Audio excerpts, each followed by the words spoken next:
CPI comes in cool, markets pop.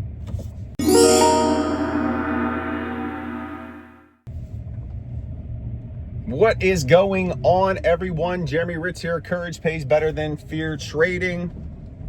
Driven. It is sunny. I could flip this up, put more light on my face, but then I can't see, and then I'm going to crash the truck.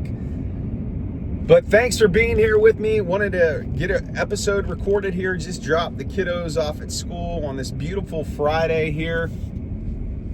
Second to last Friday of trading in October. And the CPI report just came out, cooler than expected. It's the first data set that we've got in this government shutdown that actually carries meaning, that carries weight.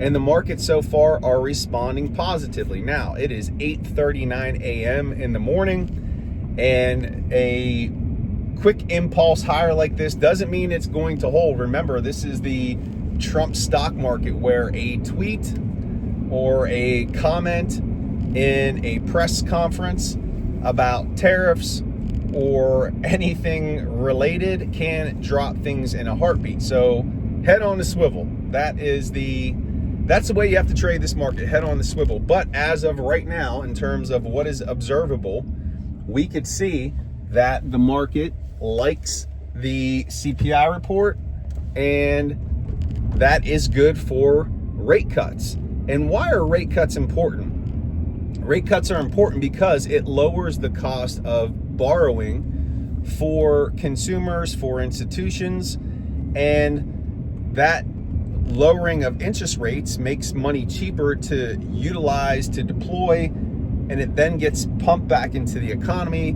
pumped back into the stock market, and boom, that increases liquidity, the market moves higher. So we have the Jerome Powell presser, we have the Fed rate decision next week, and they're going to cut. Now, more than likely it'll be a quarter point cut, not a 50 basis points cut. And probably what we'll see in between now and Wednesday, that's when the decision is, and I'll be live streaming that, so hopefully you join me.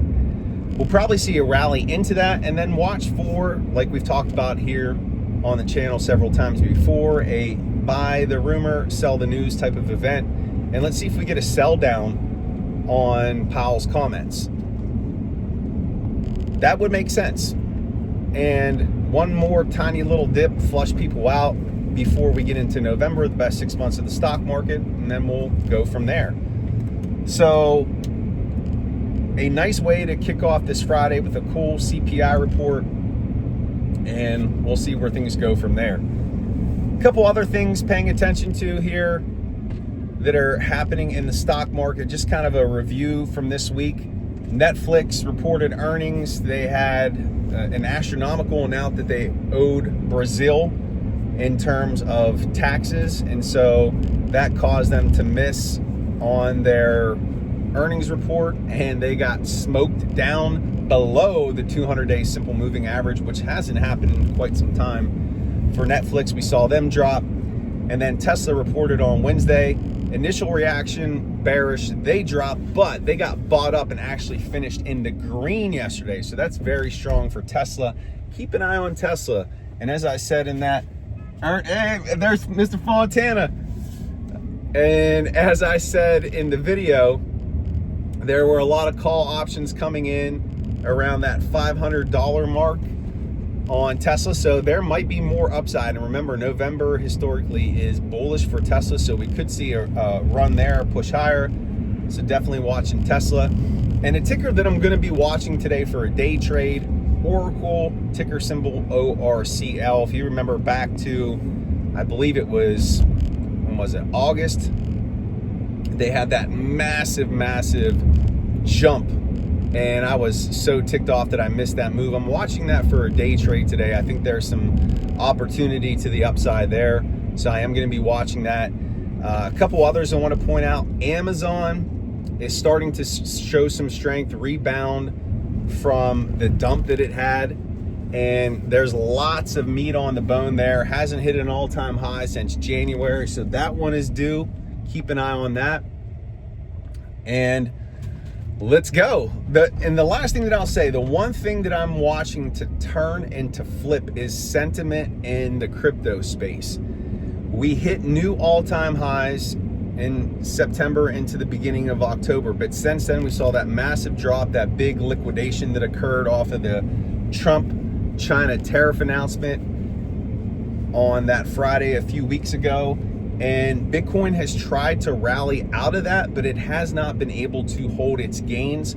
So one thing I want to see is the crypto space, Bitcoin, Ethereum, Cardano, XRP, even some of the alts, as they start to rise back up. I want to see that price action hold so we can see a continued climb. So keep an eye on Bitcoin. But outside of that, guys, just slowly getting back into the groove after being gone all last week on vacation, getting over being sick. And so the channel has been a little light in content this week. And I actually I wanted to do autopsy videos, post earnings for Netflix and Tesla, and I'll probably do those today. But I actually recorded one on Netflix, and I've moved my recording space because I'm trying to find the best area to record. And the video was buggy. It was like stop motion. So I spent all this time recording the video and then I couldn't use it. So that's why there's been a little bit of a gap. But I'm back here today with Driven. I hope you have a marvelous Friday. Let's see what these bulls can do. Head on a swivel, watch Oracle. And until the next time, make it a great day. And as always, honor the moment. Take care, everyone.